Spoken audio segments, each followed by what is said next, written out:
Good morning and welcome inside the Saturday Morning Huddle. Billy Beebe, Kenny Rhoda with you for the season finale of the show. We've done this show for 14 Saturdays now, and we are bittersweet to conclude it today, but we need to talk about what happened last night in high school football with just one Stark County team remaining, and we'll talk more than that. All right, stop. I didn't have a nightmare. It wasn't a dream. I woke up this morning and Big Walnut actually beat Massillon last night. I don't think any of us, Billy Beebe, any of us thought that would happen considering the last two times these teams played in the playoffs. 2021, Big Walnut wins 2021, Massillon wins 38-0. And then in 2022, Massillon wins 42-21. So you're taking those experiences into consideration, a sophomore quarterback, a sophomore running back for Big Walnut. And yet I wake up this morning, I had to check. I went online to make sure it wasn't a dream, a nightmare. Big Walnut 14, Massillon 7. I listened to the game here in the friendly confines of my home here in Medina. You did the game on the sidelines, and I feel for you, brother. I've been there in nights like that with weather like that. And just take me and all of our viewers, through what happened last night. I guess the biggest story was penalties and the weather, right? Yeah, we're going to get into the weather. We're going to get into the penalties. We're also going to talk a little bit about our 80th all-county banquet. We did it in 1945. We are doing it in 2024. For 80 years, we have done this banquet. For 14 weeks, we've done this show. We want to thank our main sponsor, Dan Brocker's Import Automotive. Kenny, year 2. I was talking to Dan Brocker at the banquet the other night. I thanked him for being a part of the show, and he was excited to finally get a chance to be at that banquet. Mitchell Brocker was one of the guys honored. I believe he was a team MVP for Jackson, so it was cool to talk with him a little bit about the show and what's been going on. And Brockers, again, has been a huge part of this show for 2 years now. They have sponsored this thing.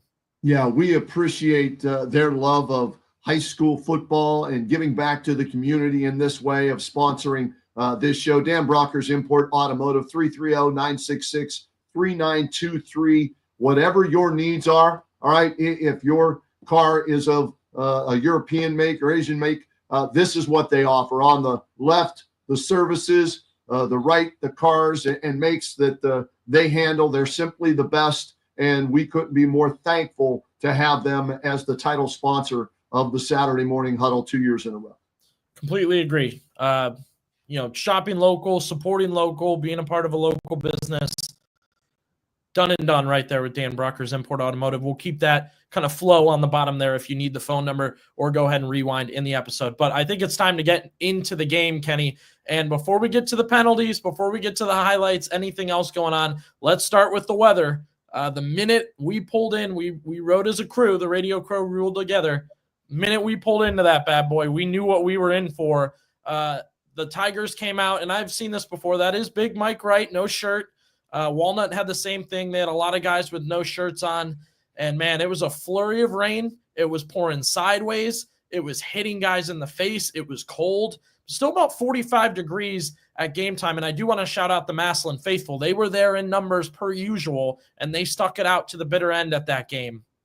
You're going to see a lot of highlights in this game. It was a vicious rain. It was heavy. It was hitting you sideways from start to finish in this game. The wind was tough. And then when the rain stopped, Kenny, towards the end of this one, the temperature dropped.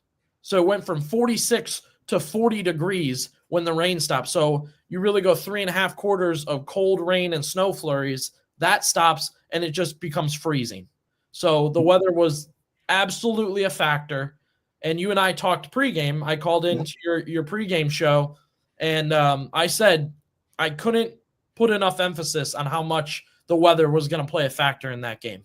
And you know what? Let's go back to the Browns game, right? On Thursday night, Billy, Browns Steelers.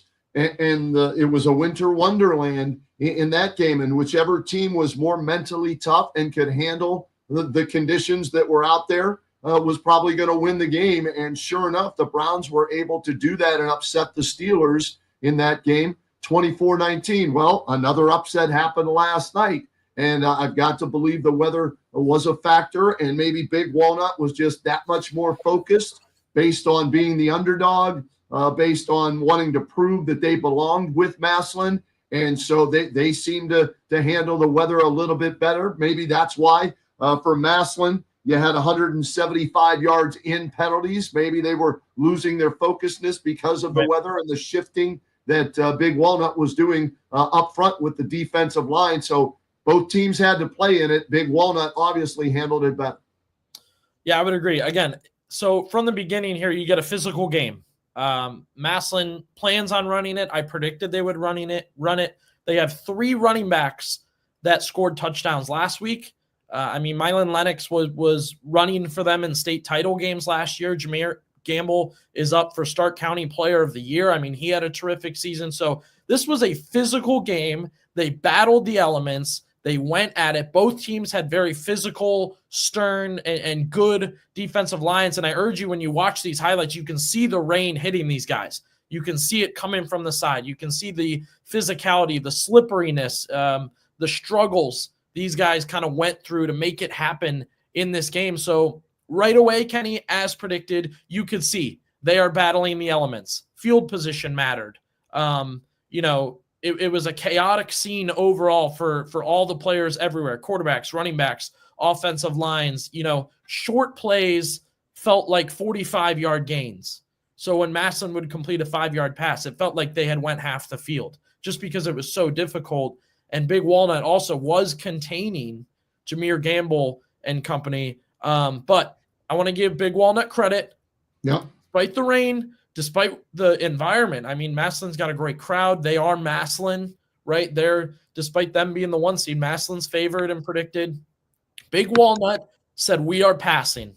From the get-go, they came out throwing 9 of 11 in that first half. Kenny, their quarterback, Eli Stump, was 9 of 11 with this really impressive touchdown pass here. Really, really cool play.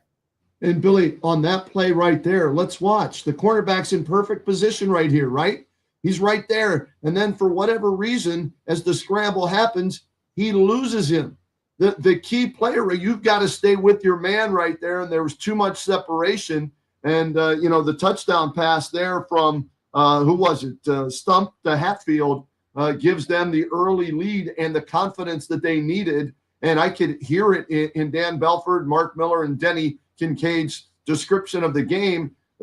Big Walnut felt they belonged on that field last night, maybe for the first time in 3 tries against Massillon. They had a couple of early penalties where it was kind of like they were flexing their muscle, little late hit or something like that, saying, no, we're here for this game. We're going to be here all 4 quarters. And they never trailed. They played from in front or tied that entire game. And as an underdog, you need that to happen. I agree with you. That's a great point there. And like I said, we just broke down the weather conditions, right? We're looking at the toughness of the field, of the rain, of the wind. And I can't put enough emphasis on it. I understand people are going to say, oh, it's just some wind and some rain. You're trying to get play calls in. You're trying to get set. You're trying to move efficiently. Even on that touchdown pass, Kenny, if you look again, the quarterback's losing his footing trying to get away from the defenders. I don't know how he ended up getting away. You see him kind of slip and slide a little bit there, still gets away from him and still gets away a good pass. Stump was 9 of 11 in that first half. That'd be impressive for mid-September. So for him to do that in the game that he did, good first half from him. And at this point, the penalty's not an issue, right? You said Big Walnut had 1 or 2. Massillon had probably 3 at that point. So the Tigers immediately respond. Jalen Slaughter airs it out to Braylon Tolles, 75-yard touchdown here. And you talked about Big Walnut feeling like they could hang. This kind of let me know, okay, Massillon can hit the big play still. Massillon can do what they regularly do. Slaughter to Tolles in the pouring rain for 75 yards. Pretty impressive to get it going. This is when it came back to, it immediately reverted back to, it's a slog. It's a physical game. It's raining. We're running. Walnut was throwing in completions now. It got back to that point. So I wrote down here, this game came down to 3 plays outside of the penalties and weather, okay? 2 fourth downs and a kick return. We'll start with the first 4th down. towards the end of the half, I believe it was the Massillon's last drive. I would have to double check, but I believe it was their last drive. Am I correct on that? You are here's what it was. It was 4th and 1 at the Big Walnut 17. Inches. False start, right? 4th and 1, Big Walnut 17. False start, -5 yards. 4th and 6 at the Big Walnut 23. False start, -5 yards. 4th and 11 at the Big Walnut 28. False start, -5 yards. 4th and 16 at the Big Walnut 33. False start, -5 yards. So a 4th and 1, Billy, became a 4th and 21 at the Big Walnut 37-yard line. You cannot have that happen in a game of this magnitude. And I texted you saying, hey, check with the coach to see if this was something they put in for this game and only this game, where they were shifting their defensive front to try and draw kind of Massillon offsides, or if this is something they had done all season long. Whatever, it worked to the tune of 175 yards of total penalties for Massillon on 26 different penalties last night. Finally gained some ground. You're tied. You're about to go into halftime. Yep. It's inches. I mean, what Massillon running back can't get that inches? And like you said, 5 straight penalties. It was unbelievable to watch. 5 straight penalties. One moment. Actually, 4, Billy. It was 4 straight penalties is what it was. Because the guys, I think in the radio too, got it. It was 4 consecutive 5-yard penalties. Okay. They go from 4th and 1 to 4th and 21. So that's what the total. And you can see the Big Walnut guys celebrating. They know they're in their heads, and they get them to move, they get them to jump. And it wasn't just one player, Billy, right? It was a wide receiver one time. It was a guard another time. It was a tackle another time, and it happened throughout the entire game. They had multiple offensive linemen, like you said, with a false start. So they came back together, and so they had a receiver chewing out the offensive line, yelling at the offensive line. They came back out. That receiver got a penalty.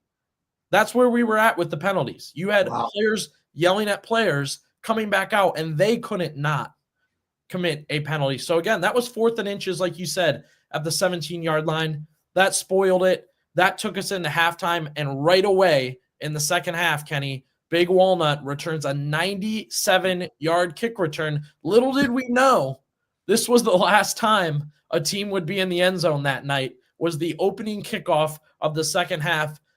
Big Walnut, and that's their running back, taking that one back for them.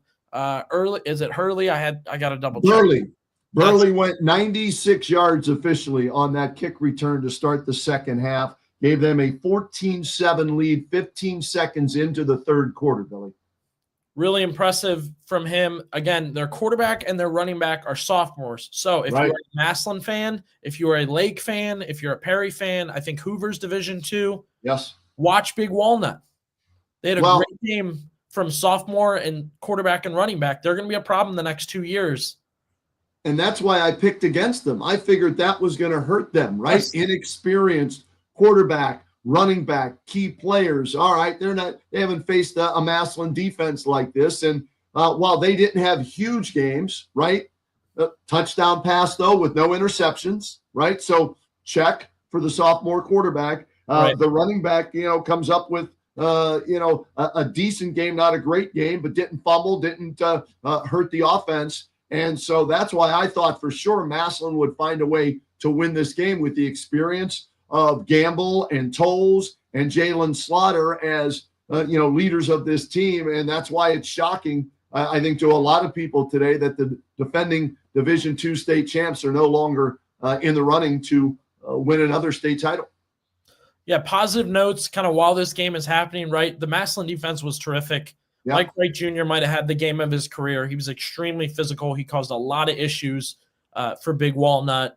And it was the same theme as last game. And you and I talked about this pregame. You can give me my flowers when you're ready. Let me know. I'm not giving you flowers. I've told you that. Guys don't want flowers, okay? That saying to me drives me nuts. Hey, you want a thumbs up? You want a round of applause? You want a high five? You want a pat on the back? You want a that-a-boy? I'll give you those, BB, but I ain't giving you flowers.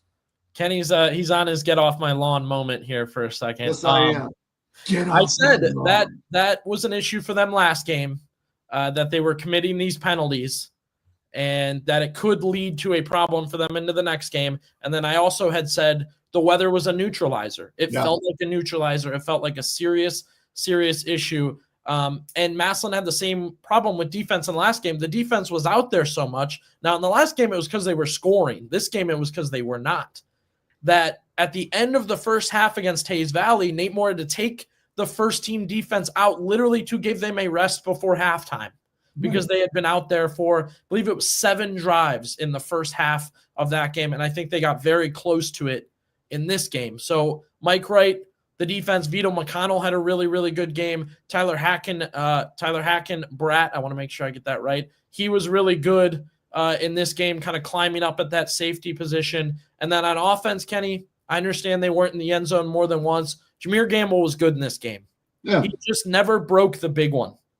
He had these 24 for 189 is what we had him statistically wise. And you give or take a few yards based on, with the rain and the site and everything like this. But you're right. He never was able to take it the distance. Give Big Walnut credit for, even though they gave up yards, Billy, they kept him out of the end zone in this, right? They were able to, whether it was their angle to the ball when he got past the line of scrimmage, gang tackling, whatever it was, he had some nice runs, but he didn't have that breakaway touchdown run.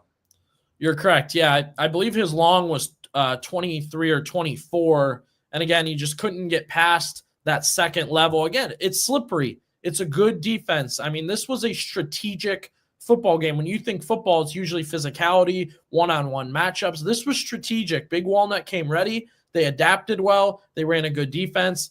Obviously, we'll get back into the penalties in a second. They were baiting them into penalties. They were doing things to get them to commit penalties. And look, Hayes Valley either did the same thing or this has been a serious problem for Massillon. I think it's in the middle.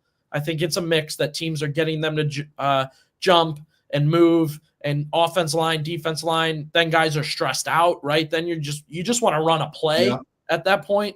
And the crowd's getting. Let me ask you something. Since you were there and down on the field and you're in the elements and you're watching this, Mark Miller, who is our analyst, right? I want to get into this. I listened to him, and he played quarterback in the NFL, the USFL, at BG, and at Canton South, right? So he's played at every level, highest level. He kept saying, why don't they just go on the first count to eliminate whatever Big Walnut was doing there? He said a lot of times, and you can help me with this, a lot of times Massillon would get to the line of scrimmage and look to the sideline for the play. Correct. And then guys and instead of just huddling up, if that's a problem, then just huddle up. Guys, we're going on one. On the first sound, we're going, get set, boom, don't even look. And so break it down for me, because when I was listening to this, and I could hear Dan Belford's voice, the disbelief that it happened over and over and over and over and over and over and over again. Billy, yesterday, 26 penalties, 175 yards. And it's been a problem all season for Massillon. They averaged this season in 14 games, 101 yards of penalties. And in most of the contests, they were able to overcome it because of, they had more talent. But when you get down to the Elite Eight, Final Four state championship game, you can't have 175 yards of penalties. So break it down for me. What was going on? So Mark noted this too, and I did notice the defensive line, which caused the most problems, right? I believe the most penalties were on the offensive side of the ball for Massillon. Yes. There was like twitching. There was like light movement, like legal movement and guys switching out, and it was just killing them. They couldn't adapt to it, so they would move. It was different guys, right? You're not just getting your left guard has an issue tonight. It was tackles, guards, like I said. Then receivers, despite voicing displeasure, I think that was more of they were eager to run a play, but comes back out, commits a penalty too. And I talked with their coach after the game, and he said it's something they've done all season long on both sides of the ball, is they do try to do little gimmicks. And he said, it gets a team stressed out, is what he said. It gets a team stressed out that leads to more penalties. That's a great job by him. all season long, and maybe they looked at Massillon's penalty yardage, and I did the numbers. You ready for this, Billy? I went to Massillon's website this morning. 1,419 yards in penalties this year in 14 games. And, Billy, we did their first game. It was a victory against NFL Europe at the Nike Kickoff Classic in Oregon, right? I thought 175. I said, oh, must be a season high. Then I went back on their website and looked.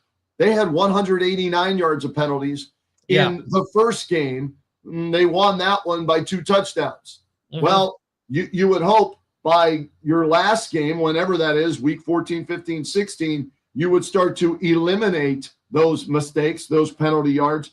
Here were their last 7 games in penalty yards: 158, 84, 140, 79, 120, 86, and 175 yesterday. In their last 7 games, Massillon averaged 120 yards of penalties. And again, in most cases, when you're playing a lesser talented team, you can get away with that. But Big Walnut used it to their advantage, and that's good coaching on their part. Yeah, I'd agree with that there. And you talked about that first game of the season, right, where they led that game most of the way, I believe almost the whole way, and it felt that way. And then last week they dominated Tays Valley. So penalties kind of fall behind, right? You're not all of a sudden like, okay, this is a gigantic issue. I think they had 11 last week, so this is a gigantic issue. We need to. I think coaches obviously do want to fix it right away. When you're winning and have a running clock, you're still. I mean, as a player, you got to be thinking, what does it matter? All of a sudden you're in a close game. It's pouring. You haven't led yet in the game. You're losing drives. Guys are going down with injuries. They had multiple guys go down with injuries. They're struggling. You're just not playing how you're used to playing. And like I said, it's just adding up and adding up and adding up. I do want to get to that other 4th down that I mentioned. We did the first one. We did the kick return, which, again, the opening kickoff of the second half was the last time we saw a team score. Billy, how about the irony that last week it was Massillon with 2 punt returns and a kickoff return that helped them beat Tays Valley. And then here, last night, the opening kickoff of the second half, 15 seconds into it, and all of a sudden, Big Walnut's believing once again that they can win this game and then take it to the next 4th down.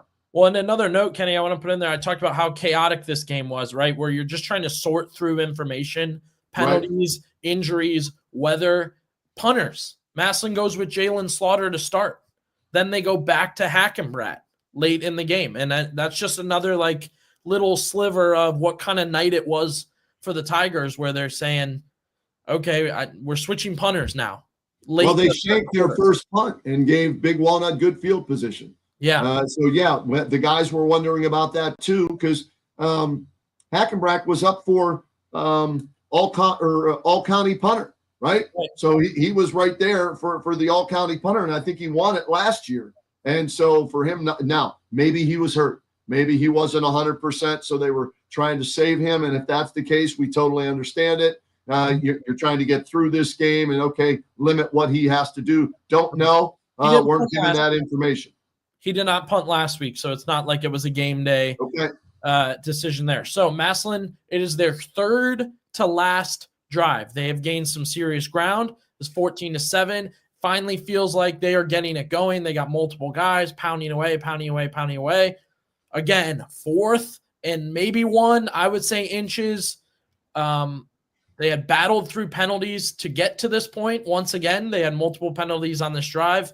Jameer Gamble had gotten them most of the way. He's exhausted, so they take him out, and they go to Mylan Lennox.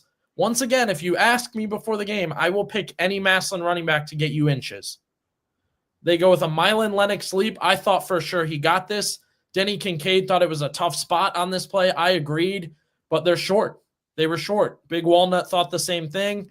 I thought Lennox did enough to get that first down. I thought that was actually a smart way. You see all that room he had to leap forward, but they marked him down, I believe, where that knee hit the top, not where he ended up flowing. It was a weird spot, and they came out measured, and Mark Miller was explaining one judge marks it with his foot, and then the far side judge comes and gets involved where he thought it was, and then they measure, and So it came really down to me, 2 fourth downs and a kick return, and that was the second fourth down. Now you're running out of time, Kenny. Yeah. They've got the ball. Walnut's in kill clock mode. They are using every second. They're calling timeouts so they can use more time eventually. I mean, they were very strategic at the end of this one. And Jalen Slaughter completed that 75-yard pass to Braylon Tolles. Outside of that, I really did not feel good about him passing. It was a difficult day to do it. They were forcing him. Mark noted this. They were forcing him uncomfortably to his right side, which he's a left-handed quarterback. So that technically is your uncomfortable side. And finally, Kenny, they got him. They forced him to kind of heave one in the air. And you can see how hard it is to reach the field, to toss it. Right. Play this again, Billy. And I saw you post this on social media. I think the receiver was running a sluggo, a slant and go. And I think Slaughter thought he was just running a slant. Watch this. There's the slant, and he throws it. He throws it to the slant area, and that's Tolles, right? Is that Tolles right there? Yep. Yeah. So he runs the slant and then breaks it. See? And you can see the body language from Tolles there reacting like, wait, I thought it was a slant and go, and he threw the slant, and that led to the interception. So the miscommunication right there, just another one of, in my opinion, just another one of Massillon's mistakes last night, because I see Slaughter and he throws to that area, all right, on the slant. Tolles runs the sluggo, as they call it, and he starts breaking upfield and then reacts that way. And so to me, that turnover was miscommunication as much as it was good defense by Big Walnut. Yeah. I think number 2 bites on it, Billy, right? Number 2 bites on the slant, and that's why Tolles starts taking off. Yeah, good film breakdown by you there. I mean, in the moment, I guess I must not have seen that, but that drive too, Kenny, Jalen had completed a couple passes. He had given them a chance to move down the field. They started that drive at the 3. So they had moved up the field. They had gotten opportunities. And at that point, you're out of time to run the ball. And then the final play, which on that final drive too, they ran an end around. And they did almost a Statue of Liberty fake. And Jameer Gamble ended up with the ball out of bounds. I thought, man, they're moving. Flag. Yeah. That was their first holding of the day. So for those that, man, what a job by the refs. What a job. That was the first holding on the final. There were 2 questionable calls, I think. The spot that you pointed out very astutely, and Mark and Dan and Denny talked about it on that 4th down play. That was extremely questionable. And then maybe you can call holding on every play, right? So if you want to argue about 2 penalties or 2 calls, those were the 2. If you're a Massillon fan, you had beef with. The 25 other penalties. Sorry, no, that's not on the officials when you continue to do those stupid mistakes at the line of scrimmage, false starts, and that just, and you know what else that does, Billy, too? It takes an offense out of its rhythm, right? You always hear about how a quarterback, he's in rhythm now, they got it going now. Well, that just brings it to a screeching halt time and time and time again. Definitely. And look, writing a review for that game, 20 at the time we thought it was 24 penalties, too much to overcome. Yeah. You're fighting against the weather, you're fighting against another team, and now you're fighting against yourselves. And it's a lot to overcome. Again, a tough end for Massillon, an upset, no doubt. Terrible conditions, a really just tough night overall. I do want to congratulate Massillon like we do every other team when their season ends. What a year for them to start going to Beaverton, Oregon. They were chosen to be a part of that Nike Classic game to begin the year. They had 8 all-county players. And, of course, they were the last Stark County team standing. So it was a heck of the year for Massillon. I do want to note, too, Jameer Gamble, he was the one this week in this game. I mean, he still played a really, really good game. 184 yards in those conditions, Kenny. That's difficult to do. Yeah, kudos to him for not only an outstanding game, senior running back. He's a state champion for life, but a great game for him, great season for him. Unfortunately, it ends up in the Elite 8, the regional finals. But, hey, that's the 8th straight year for Massillon to make it to a regional. But you ask any other school in Stark County, Billy, hey, would you like to go play for a regional championship 8 consecutive years? They would all raise their hand and say, absolutely.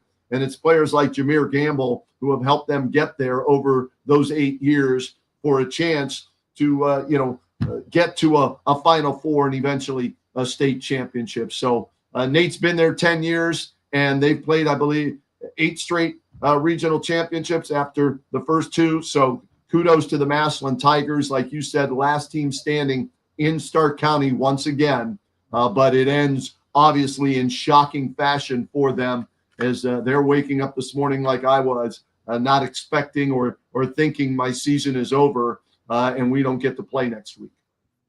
Yeah, shocking to say the least. Again, congratulations to them, though, on a great season. Like you said, a bunch of that group is state champions.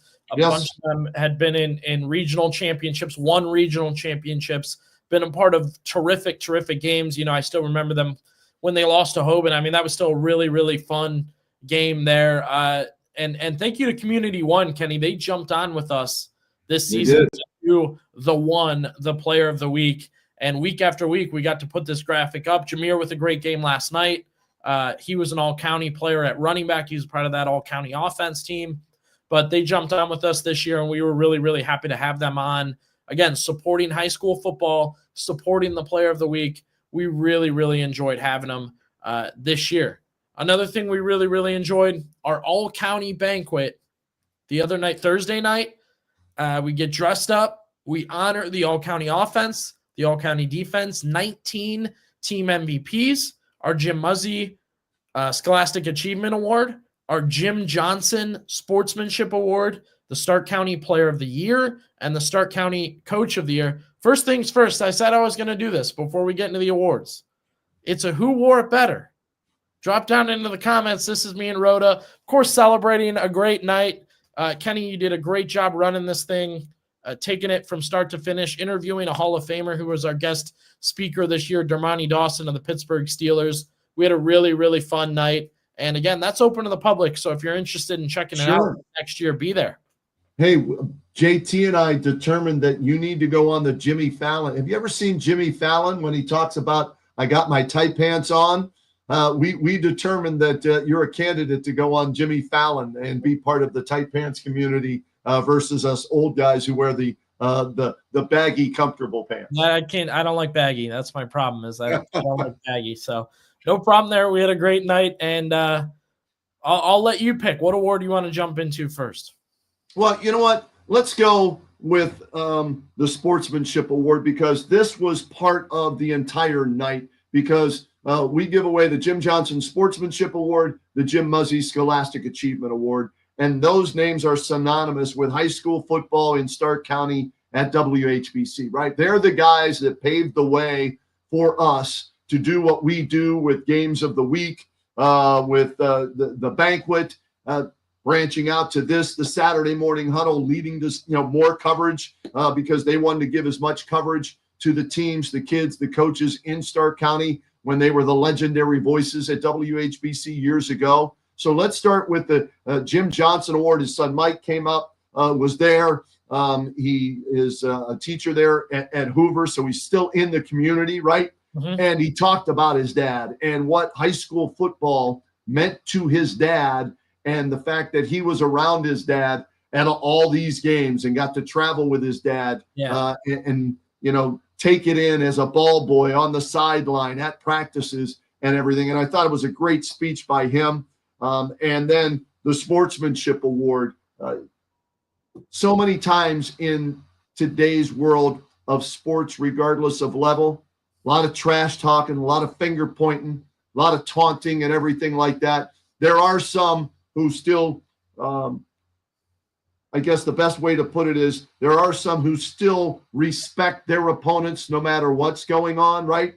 And respect the game and therefore are a good sport, if you will, and show sportsmanship. So coaches were asked to nominate players for that award. And right. Billy, I think this year's Sportsmanship Award winner, we nailed it. We hit it right on the head. Parker Kraft of Northwest. What he went through this year, broke his ankle in week number 1 for Northwest.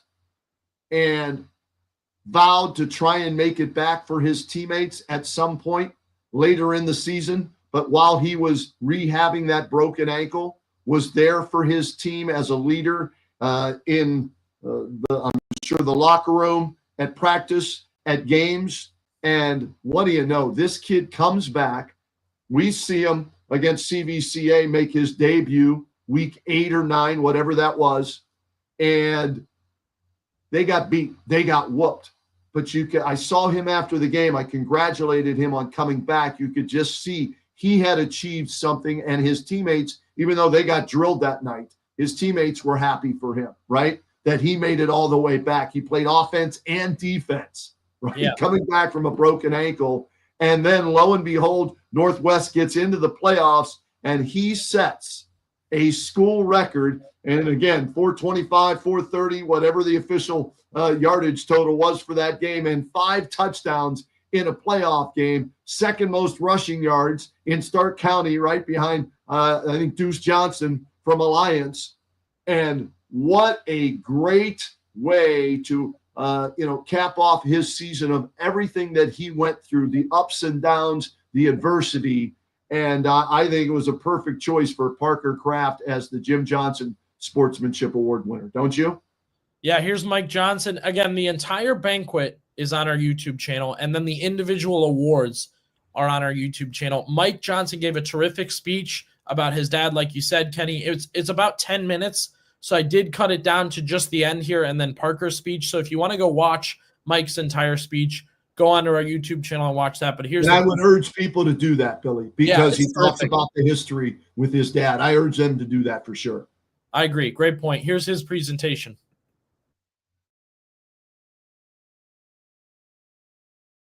But if you were that kid and Jim Johnson was doing your game on Friday night, and the night before he was covering Michael Jordan, kind of made you feel like you'd made it. And so those are the things that I think are important that need to stick around, and why Stark County is such a great place. So when I talk about the pride I felt going into all those stadiums, I know he felt it, and I know that's why he stuck around, because ultimately I know that to him that felt like home. All right, so we are going to get to the award that it took me so long to get to. So I'm going to read to you here what I was given, and we will find out who the winner of this award is. This year's winner is described by his coach as by far one of the most dedicated, selfless student athletes he's ever been associated with. And the coach says he's been that way since he was a freshman. He has suffered through many setbacks, but never let it get him down. He never let it take away support for his teammates. He was their motivational leader. Unfortunately, he was injured in the first game this season. The injury was worse than first thought. He continued to help the team by coaching them up at practice, bringing them water during games, always encouraging them. All the while, he was working out and doing rehab in hopes that he could return. And come back he did. He was not only the team's emotional leader, as always. In the final week, he saw the opponent had a running back who had huge numbers, but he decided he would be the difference in that game. Not that guy. He ran for 430 yards on 27 carries with 5 touchdowns, and he did it for his team. As nominated by Coach John DeMarco, this year's Jim Johnson Sportsmanship Award winner is Parker Kraft of Northwest.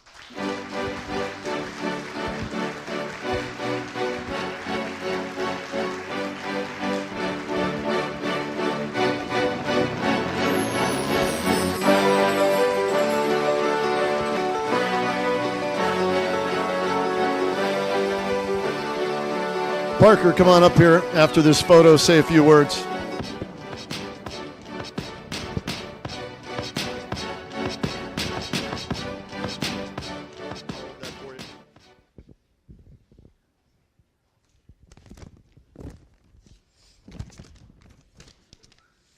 All I can tell you is this is great. I'm not sure I deserve this award for playing the game I love, but I'm truly thankful to be up here today. I tried to treat this game and all those parts of it with respect from my coaches and my parents had taught me from a young age. I can only hope that I've been able to represent what Jim Johnson stood for and will continue to honor him as I move forward. I always took the game seriously, but I always did my best to just have fun.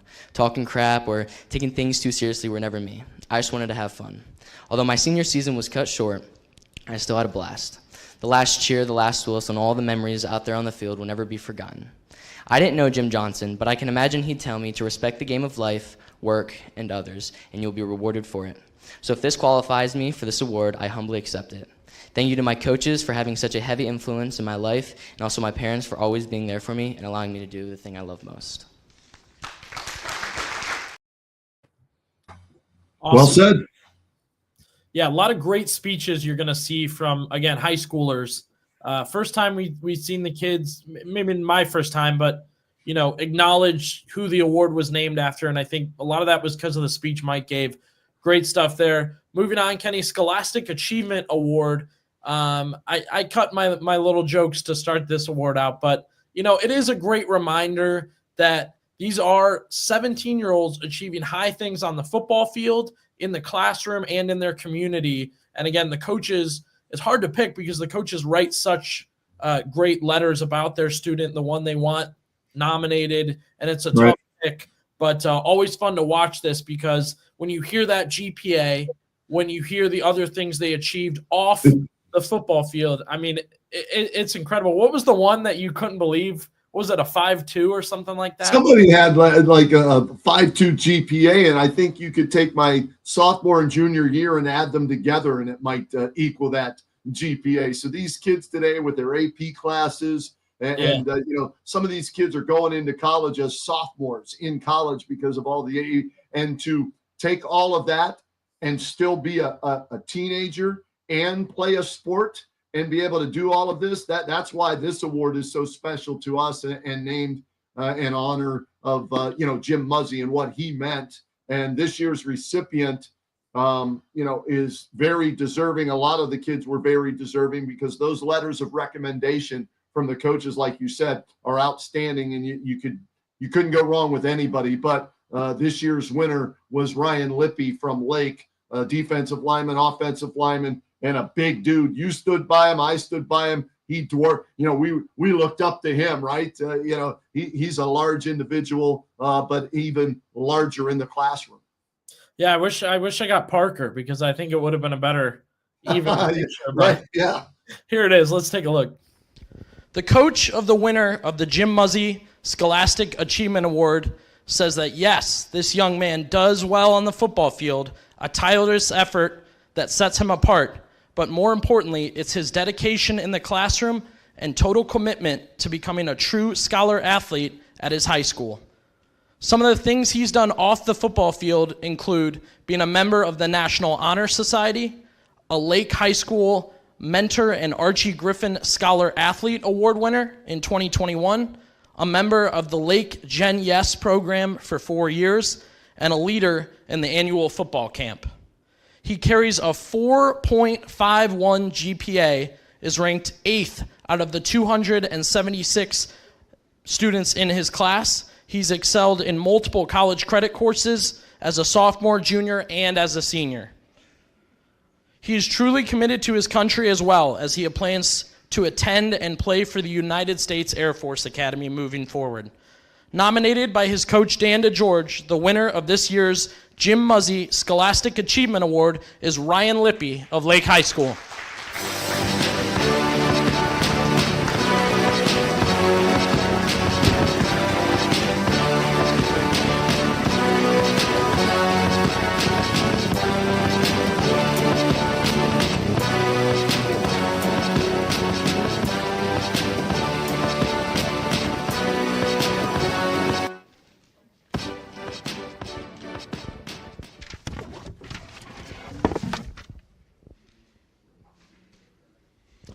All right, Ryan, here's the mic. It's all yours.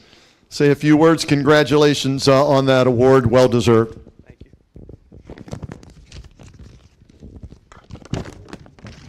you. Good evening. First off, I'd like to thank all of the coaches, organizers, and all of you here tonight for celebrating the achievements of all the players being recognized. Receiving this Jim Muzzy Academic Award is something I will never forget and will always cherish. I owe a huge thank you to the people who have gotten me here today. My family has supported me through my whole athletic and academic career, and through their constant guidance, I have learned the value of hard work and dedication.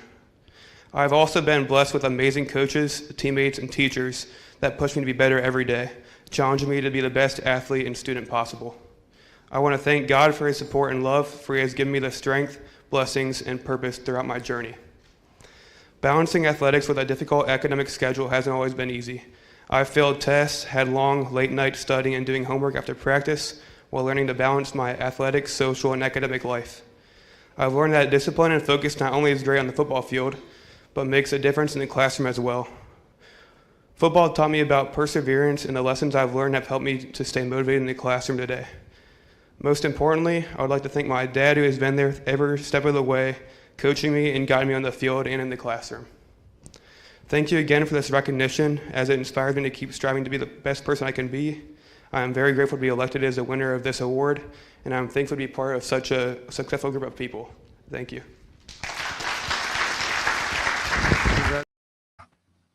How about that? Great speech right there. Great speech right there. And a great kid, a big kid, and he's going on to the Air Force too. So we'll thank him in advance for serving our country too. Yeah, I agree. I believe he's 6'5", so that was quite the stand next to it. You got 5'6" and 6'5", so that's quite the 1-2 punch there. Before we get to the Coach of the Year and the Player of the Year, which were also terrific speeches, I can't wait to watch the Player of the Year. Let's get to a fun award here, Kenny. It was time to eat, so to speak, right? Hey, and before we get to the award, speaking of eating, how about a shout out? I've got the hat on that I wore all season long on the sidelines. All right, Old Carolina Barbecue. They fed everybody there, right? They were our caterers for this event, almost 300 people.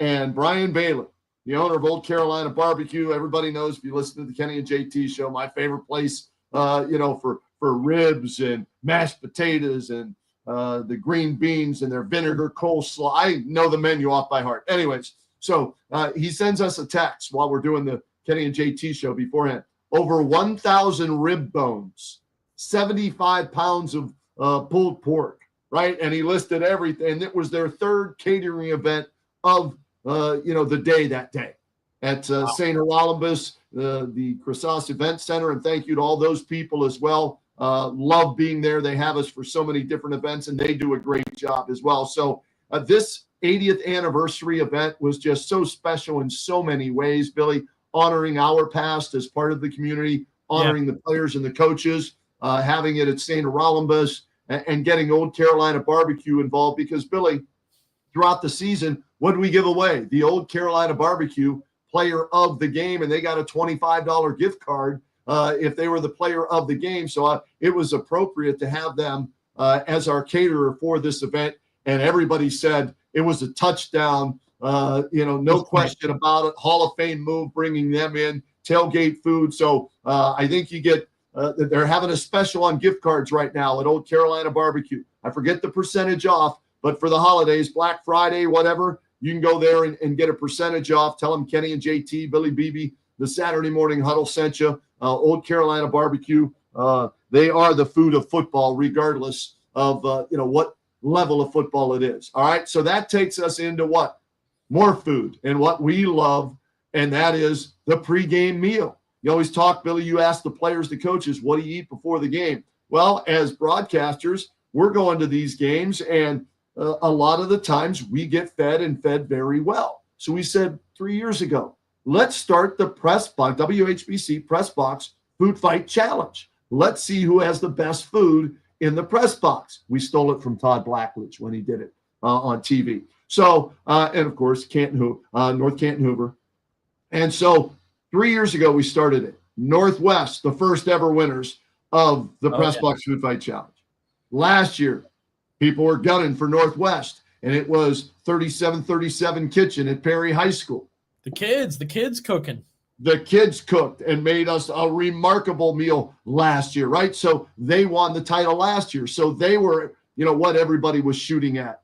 And Billy, I got to tell you, this was the toughest year to pick it because these people are taking this serious. They want to be known as having the best press box food in Stark County on a Friday night for high school football. And it came down to 3 finalists as we, took the poll of all the guys in the press box: Dan Belford, Mark Miller, Denny Kincaid, yours truly, you, Frank, everybody. And we came down to three schools. We had Surf and Turf at Glen Oak. We had another remarkable meal and I had never had grilled watermelon on a salad, and every 37 kitchen at Perry High School, the defending champs. Their Chef Cron was phenomenal. And we had what we called comfort food at McKinley, not once, not twice, but 3 different times as Antonio Hall's mom, Venus, made us unbelievable. Do you have photos of this? Can we put up the photos? Yeah. Yeah, because the food she made us throughout the year, Billy, was unbelievable. We had everything from chicken noodle casserole, and we had a grilled chicken, Cajun grilled chicken dinner. We had a baked potato bar where she brought in baked potatoes and the fixings for all the. But what put her over the top in winning this year's award, and we gave it away there, McKinley wins it, were the desserts. Oh my goodness gracious! And there's Venus right there. And I forgot the chili. We had the chili that you could put on top of the baked potatoes, the chicken noodle casserole up there in the right-hand corner. There's the baked potato bar over in the upper left-hand corner. There's the grilled chicken casserole that we had, the Cajun grilled chicken casserole, and then the homemade pies, apple and strawberry, the apples from a tree in her backyard. She made a peach cream cheese cobbler to die for. It was unbelievable, the food we had everywhere. But McKinley, congratulations to the Bulldogs as they win the WHBC Food Fight Press Box Challenge for 2024. Yeah, and I think it's funny because I don't end up going to McKinley or to Perry for a game. So Glen Oak missed out. I feel for you, and you had to stand in the rain last night. So lucky me, unlucky you. And again, you can watch Kenny presenting that award to Venus. She was at the banquet, and she got to accept that and all that. No speech there from her. She just got the trophy and whatnot. So she was smiling from ear to ear. She got the trophy, and she came up afterwards and thanked me, and I said, no, thank you. And we were able to provide dinner for her. She was there on us, at the banquet. So she got a free meal there, and we've got some other things we're going to send her way. And we want to thank all the schools, even if we didn't mention you or you didn't win. All the food that's presented is much appreciated, Billy. No doubt about that. As we go through these awards, we're wrapping up here with both the awards and our season finale here on the Saturday Morning Huddle, brought to you by Dan Brockers Import Automotive. Phone number down below there, so make sure to give them a call. Yep. Anything you need done with your car. Look, the snow's out there, the rain's out there, it's getting cold, it's going to get icy. If something happens, if you need maintenance done so something doesn't happen, make sure you get into Dan Brockers Import Automotive. They will take care of you. All 19 coaches met for these awards, Kenny. Right. So I know immediately people are debating, they're leaving comments about this, that, and the other. This is a coach's vote, right? So you think this player was better than that player, you think this coach should have got it, they should pick that 19 coaches that all play each other in different ways, different games, know each other. They got together and decided this, right? So when these awards are up there, besides the scholastic and the sportsmanship, even the MVPs and the offense and defense, they were chosen. So I say we do Coach of the Year first, right? That good? That sounds good to me. Stark County Coach of the Year 2024. Let's take a look. All right, time now for the 2024 Stark County Coach of the Year. All right, he's making history here tonight. He led his team to a share of the Federal League Championship, the first for the school since 2017. But it's his second Federal League title because he won one as a player for the same school back in 2001. His team snapped a pair of losing streaks this year, ending a 17-game skid to McKinley and a 4-game losing streak to their rival Hoover. They finished the regular season at 7-3, went 1-1 in the playoffs, but where he is making history tonight is he becomes the first ever former Stark County Player of the Year in 2001 to become the Stark County Coach of the Year. Please put your hands together and join me in congratulating the WHBC Stark County Coach of the Year for 2024 from the Jackson Polar Bears, Jay Rohr.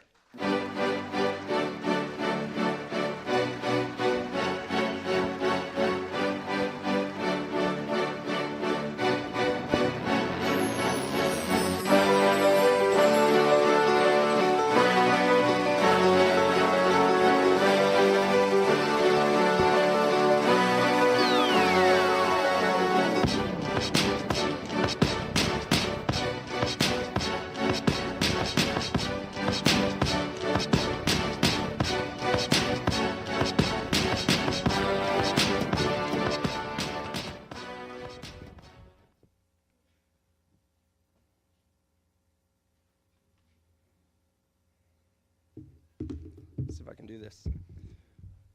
Thank you. Thank you are really the first words that come to my mind right now. I feel so honored to be selected for this special award among so many tremendous coaches here tonight. I want to express a heartfelt thank you to my assistant coaches and their families. Your commitment and sacrifices are second to none. Coach Pollock, Coach Johnson, Coach White, Coach Davide, Coach Rowland, Coach Peterson, Coach Richardson, Coach Dixon, Coach Benson, Coach Bardwell, and Coach Stout. You guys are certainly the best. Thank you. Team operations. Again, they do so much. Smoot, Frazee, Doan, Alex, and Stebler, thank you. I am proud to represent Jackson Local Schools because of the support and belief they have in me. Thank you, Mr. DiLoretto, Mr. Mason, Mr. Ziders, Mr. Porter, and Mr. Crocker. Also, thank you to our athletic secretary, Carrie Heck, and our school board. I am proud to represent this team because of the athletics, their parents, and our community. The athletes bought into the physical mentality and toughness we preached. They embraced our culture that demanded so much of them, and they trusted the process. And finally, thank you to the ones who believe in me the most and the ones that I couldn't do without. My wife, Mandy, and our kids, JJ, Jordy, Avery, and Jace, and also to my family who continue to support me at each and every game. Again, thank you, and go Bears. All right, Billy. Great speech there by Jay Rohr, thanking everybody on his staff within the football organization, his wife, Mandy, and his family, who I saw there every time we did their games, his daughter. I sent him a couple of pictures because it was a great photo after a win, after a loss, and that. But I got to say this, too, about Jay Rohr.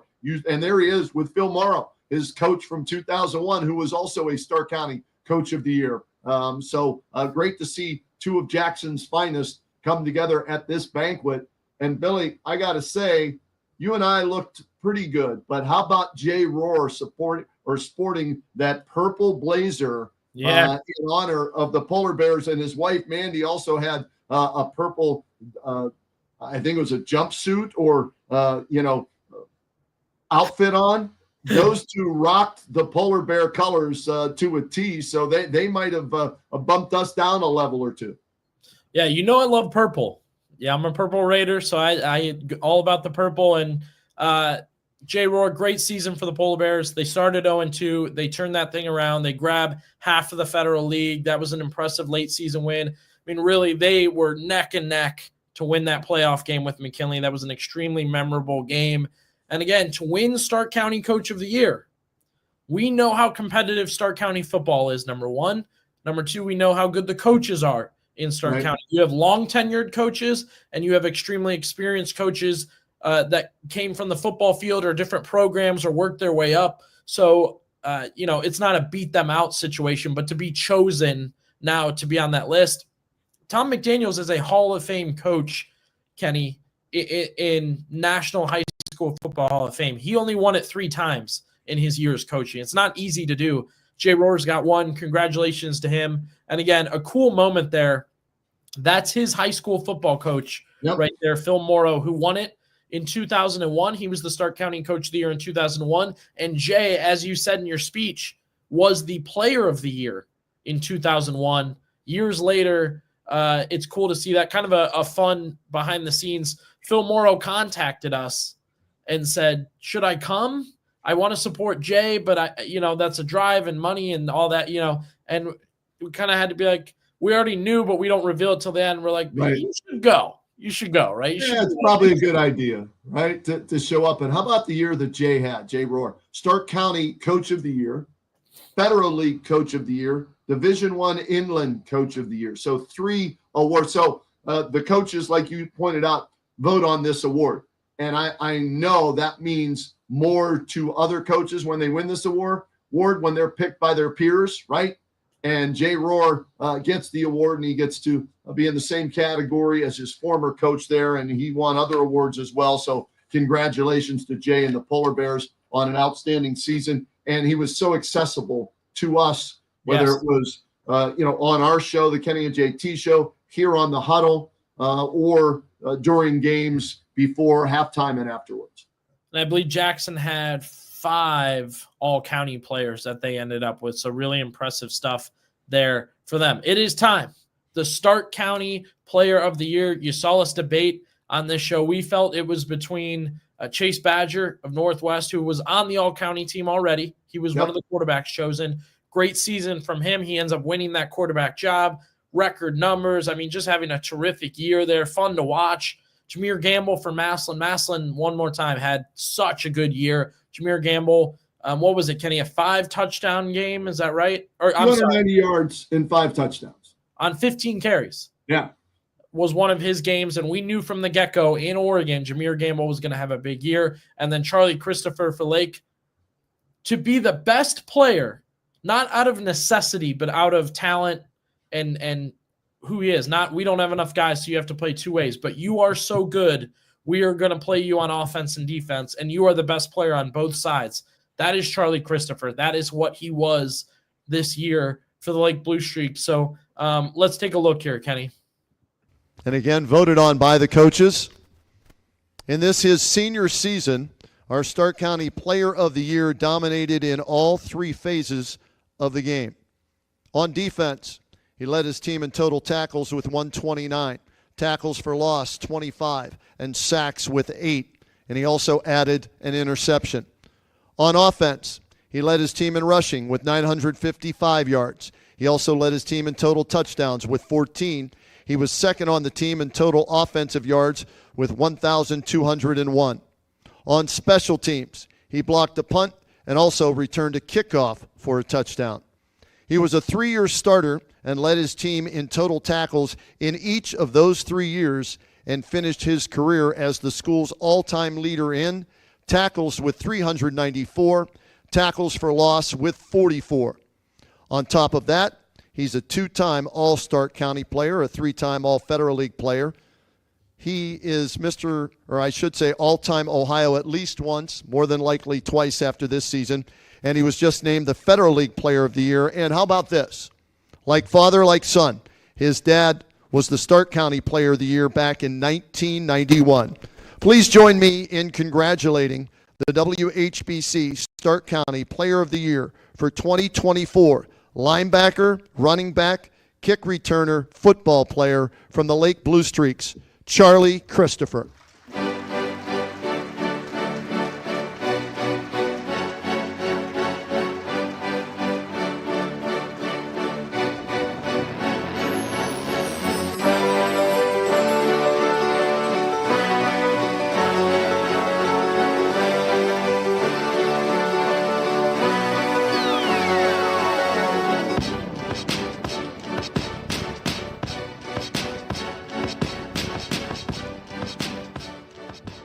Everyone.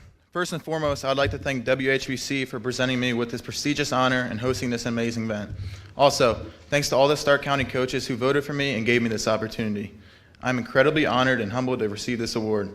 Stark County is home to some of the best football in the country, and I'm grateful to be able to represent it. Winning Stark County Player of the Year was one of my personal goals I set out to achieve this year. Being able to join my dad, who won the award in '91, and all the other past recipients is truly special. I want to thank my family for their unwavering support. You have been at every sporting event since I can remember. Throughout the highs and lows, including 2 broken legs in youth football, a dislocated shoulder at the start of my sophomore year, and a torn meniscus that I played with throughout my entire junior year, you have continued to push me, never allowing me to give up. You've sacrificed so much for me just so I could have the best chance of succeeding. I will never forget how much time you have spent on me. I can't even count the amount of hours my dad spent throwing the football in the backyard, lifting weights in the basement, doing plyos and speed work in the garage, and my least favorite, taking me to the McKinley Monument to run the stairs in the heat of summer. I'd like to thank my coaches. Your wisdom, guidance, and belief has helped shape me into the player I am today. You have constantly pushed me day in and day out because you guys could see the potential in me.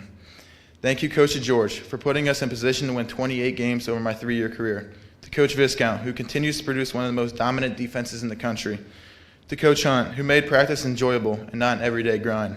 And last but not least, Coach Supes, who taught me how to play assignment football, which will help me benefit me when I play linebacker at Ohio University. To my teammates, this is also your award. Without you guys, I would never be in this position that I am. We have been through everything together, and the last 4 years have been some of the best times of my life.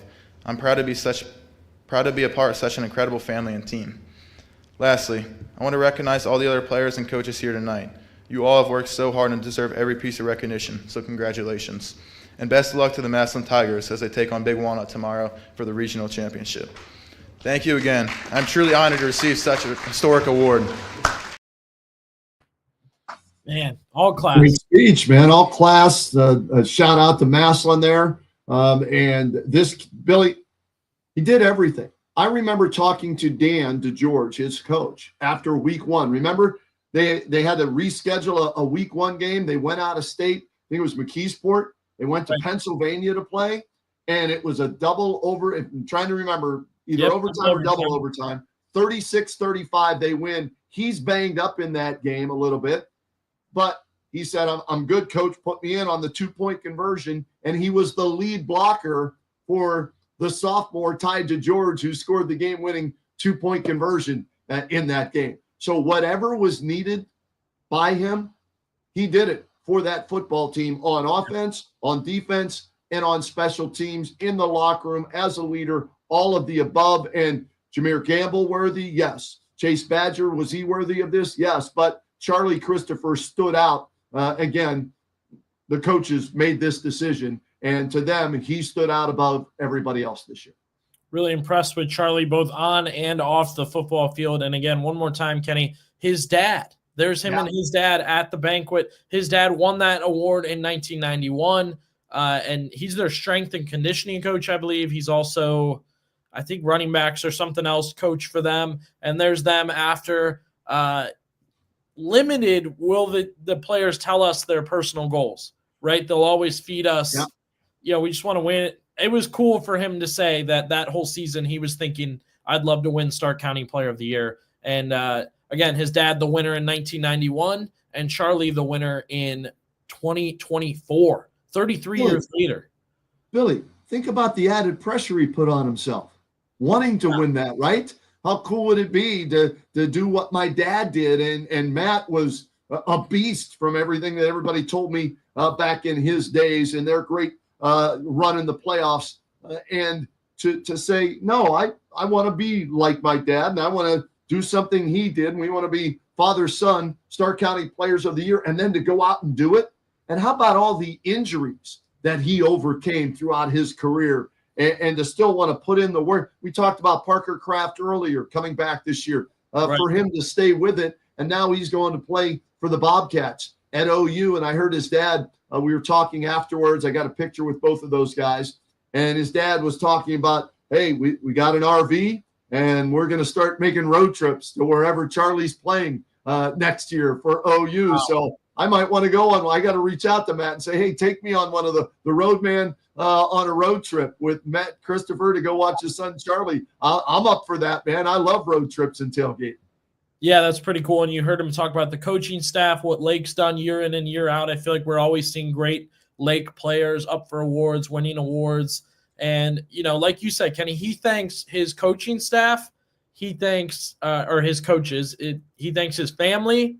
Yep. He acknowledges the other award winners in the room. Yep. I don't know if I've seen that yet from a teenager. And then he wishes Massillon luck. Who wishes Massillon luck if you're not from Massillon, right? Let's just be honest, right? There's some animosity towards them because they're so good and all that. And for him to do that at the end of his speech, again, over the top, shows you why he's such a great leader. And we wish him and all of the athletes that are going on to the next level, Billy, whatever it is, Division I, II, III, NAIA, wherever you're playing, you're still playing college football. So we wish them all the best, including Charlie. As we continue to wrap up here on the Saturday morning huddle, we appreciate everybody who's tuned in with us this year. We've had such a fun year, gotten to do a lot of fun stuff. One of the new additions, the Sweet Play of the Week, Kenny. This is one of the things we were excited about before it even started. And week after week after week, awesome plays from players all over Stark County, catches, passes, big men touchdowns. That was a great week. I mean, plays that ended up making it on Sports Center. Really, really good stuff. And again, 14 weeks of the Marianne Donuts Sweet Play of the Weeks. I had more than 14 donuts. I had plenty of donuts, and I urge they've got a lot of winter stuff coming up, a lot of cool stuff, and a ton of locations in Stark County too. So you'll keep passing in them. You'll keep seeing them. Go in there, get a dozen, get 2, get 5, however many you need. Breakfast sandwiches. I ate one of those one week on the air. That was great. Coffee, anything you need. We appreciate them jumping on. The Sweet Play of the Week, Kenny, we kind of re-geared this, right? It's the Sweet Players of the Week this week, and it is our 4 award winners. Without question. And, there they are, Charlie Christopher, Matt's his dad, Charlie in the upper left-hand corner, Parker Kraft over in the right-hand upper corner, Jay Rohr in the lower right, and then in the lower left, Ryan Lippy with you. They are our Sweet Players of the year, right? From Marianne Donuts, and who doesn't love donuts, and who doesn't love players that perform like those guys did all season long, and thus they were our big 4, if you will, our Sweet Players of the year from Marianne Donuts. What's sweeter than winning an award? That's it, right? Yeah, topping it off with a Marianne Donut afterwards. You deserve, for all the hard work that you put in. Go hit up Marianne Donuts and get your favorite flavor. What's your favorite flavor again? As I call them flavors, what is it? Chocolate donut, chocolate icing, sprinkle.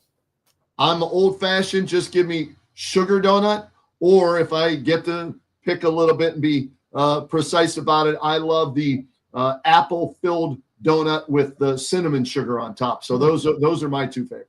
Yeah, we heard from all the coaches on that too this year. Antonio Hall, shout out to Antonio Hall. We agree. We are on the same donut train. Again, the Banquet all over our YouTube channel right now. You can watch the whole thing if you want and get that speech, your Q&A with Dermontti Dawson, the Hall of Famer, former Pittsburgh Steeler. How cool is that? Great job, by the way, on the Q&A. You guys did a great back and forth. McKinley's Keith Quincy got up to the mic and asked a question. Dermontti's talking high school, college, pros. I mean, he's talking Browns, Steelers that night. He was wrong about the outcome, but he was right about the snow equalizing it. So I'll give him credit there. So that, again, if you see our Banquet next year, you want to be a part of it. You get Old Carolina, you get a speech from always a great guest speaker, and then you get to see all the awards. And there's the 80th right there. And Billy, I grabbed a bunch of these, and we're going to be giving them away on the Kenny and JT show, because this is the Bible, right? In Stark County, going back to 1945, this is one of the cool things you get at our Banquet, okay? And it has all of our all-county teams going all the way back to 1945. It has all of our coaches of the year, our player of the year. It's all in here, and I carry this with me everywhere I go. So if somebody brings up something, I can say, wait a second. Bruce Beatty was the first ever player of the year. And let's see here. Oh, you want to – Poochie Snyder won it last year. It's right here. It says that. So all that information is in here. And so for the people that didn't get to come to the Banquet, I took some extras. We're going to be giving them away on the air on the Kenny and JT show, because it was a special year for us. Billy, we started in Beaverton, Oregon at the Nike Classic, following Massillon, clear across the country out to the West Coast, right? Yeah. And unfortunately, it did end with Massillon, but not as far as they wanted to go, but into a regional final. And every stop in between. The 80th year was a memorable one, and we capped it off with another Banquet that was a huge success. A Hall of Famer spoke at our Banquet in Dermontti Dawson. Great teamwork by everybody at WHBC. And we've got to give here's my thing, not instead of flowers, a tip of the cap, Billy, to our boss, Larry Gothrop, who's been with the station for 18 years and a big part of keeping this Banquet going and growing. And he's going to be retiring. And so we want to say thank you to Larry Gothrop and Pam Cook. And everybody from WHBC, Dale Lamb, Rich Nemec, all the engineers, Brian Novak, that made this entire season possible. Our sales staff, the great job that they do. It was a team effort for all of us to bring you radio game of the week, streaming game of the week, YouTube game of the week, Saturday morning huddle. Couldn't do it by ourselves. A complete team effort, and it's our passion at WHBC for 80 years and going strong. I would agree. And everything from this season is rewatchable, re-listen, share, whatever you want to do. WHBC.com, WHBCsports.com. I do want to shout out Sue Motz. She's been a big believer in the show, getting sponsorships, everything she's done for us. We appreciate that. One more time, our main sponsor, Kenny, got to make sure we hit that again. Dan Brocker's Import Automotive. The snow is here. The ice is here. You got to make sure you're ready to go for those kind of things. And if something happens, that you're taken care of so it doesn't happen again. This is the place to go and take care of you. And again, 2 years now, they have said, I want to be a part of high school football. I want to make sure we support and make sure a show like this can happen. And that's what they're doing for us. Yeah, we can't be more appreciative, Billy, because we started this, thinking, all right, let's see how it goes. And it's grown into this. And how about this, Billy? And this is part of Dan Brocker's Import Automotive being the title sponsor. I had a number of people come up to me at the banquet saying, hey, thanks, for the Saturday morning huddle. Love the Marianne Donut Sweet Play of the Week and Dan Brocker's and all that. But the moms love the Saturday morning huddle, I was told by the coaches, when we get the players on, right? So, people out there wondering, about this show and how it's grown to have three sponsors. Community One, they jumped on board this year as well. The Community One Player of the Week. So we've gone from just starting something out to having three sponsors who believe in this show. Right. And, I think it's gotten better, and that's a tribute to you and all the hard work you put in early. You're an early riser. I'm not. So you're up earlier than me on a Saturday morning getting a lot of this stuff ready. But to everybody involved with the huddle, and yes, Sue Motz, thank you very, very much for all you do for this. Here's hoping that everybody's back for next year on the Saturday morning huddle. Yeah, I got to save that clip because I'll send that to my parents. I don't think they ever thought I'd get the term early riser. I don't think they'd ever think that I'd get that. To you, Billy Beebe. Yeah, well, hey, it was a great season. We had a ton of fun. Every episode is rewatchable. That's the fun part too, Kenny. I kind of think about too, if a player was featured or they want to show a family member or something, whether it's a year, a week, 5 years from now, go back and rewatch. Watch the full show. Watch your clip, whatever you want to do. And that's the great part about this being on Facebook and YouTube. It's another example, 80 years of high school football in WHBC. A lot of radio stations just do radio, and that's what they do, and that's what they stick with. And that's, we want to do radio. We want to do social media. We want to do YouTube. We want to do Facebook. And I feel like we're doing all that at a really, really high level. And again, that's because people watch and share and everybody who pays attention to us, we appreciate that. And it is because of sponsors like the three we have on this show. Yeah. And I want to give one more shout out, tip of the cap, to all the coaches. Absolutely. For getting up with us on a Saturday morning. And most of them are up anyways, right? Practice, weightlifting, watching film. But to take time out of their Saturday and join us on the Saturday morning huddle, as well as taking time out of their busy week, right? Practice during the week, getting ready for a game to come on the Kenny and JT show. They're at home. They could be with their family. They pick up the phone. They call us to talk about their game and everything. So to all the 19 coaches and more that we've reached out to this past year, thank you for being a part of what we love to do, and that's high school football in Stark County. Yeah, they're in the car. We've gotten in the car this year. We had the first dog on the show this year. Some, I think, were making dinner or whatever, and they were the phone in one hand, helping make dinner or whatever it was they were. So the fact that they're willing to do that, it really means a lot to us. And here's the other thing I try and tell the coaches. We're trying to get exposure for your team, your kid. That's why I know a lot of times it may be, bothersome. It seems like, but remember what we're doing is we're spreading the word of your program, your kids, and we're trying to get as much exposure for Stark County high school football teams, coaches, players as we possibly can. So thank you again.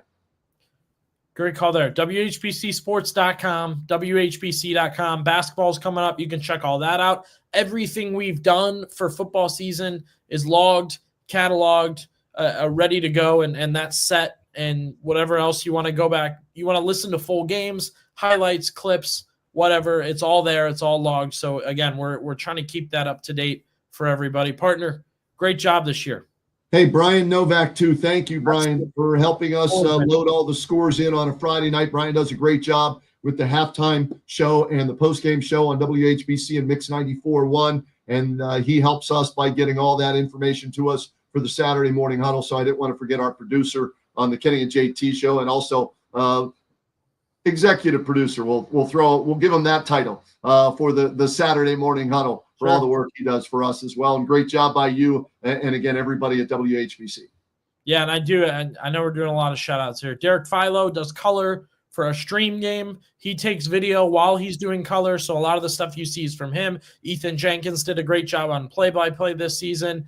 Our radio team, Mark Miller, Denny Kincaid, Dan Belford, like you said, Dale Lamb and Rich Nemec, getting them set up, and Brian's back in the studio putting that game on. Claxon Communications, Casey Claxon breaks down film and clips after he does the YouTube game and gets them to me. So I have those ready to go for the morning, and then I break them down and I get them ready to go. So, you're hearing all the people that benefit to this. Again, Larry Gothrop, who oversees everything, and Pam Cook, who absolutely has her finger on the pulse of all things going on in our sports department. And you get to work with Tom McDaniels, and you're learning high school football with Coach Tom McDaniels, who pointed out to me, by the way, yes, 11-7 at McKinley against Massillon, but 19-9 overall in all the games. He was a head coach or an assistant coach against them in that great rivalry that we get to do every year. Let's throw that in there too. But you get to work with Tom McDaniel. And how about Mike Galena, who was our speaker last year at the banquet, and he filled in this year, doing games for us. And Mike was at the banquet the other night, and I thanked him.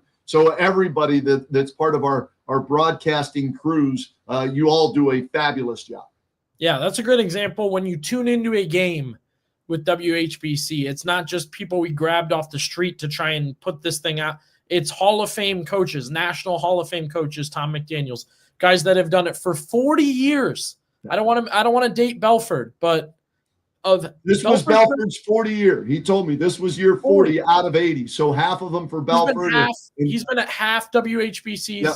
A part of it for half of its time. Unbelievable by Belford. And again, you and I are doing things on the sidelines and different broadcasts in this show and whatnot. So what a great year. And again, thank you to anybody who watched, shared, listened, anything with WHBC. We appreciate you, and we look to kind of keep going and keep going forward. We want to go bigger and better next year. So make sure you watch, and we'll see you next year on The Huddle.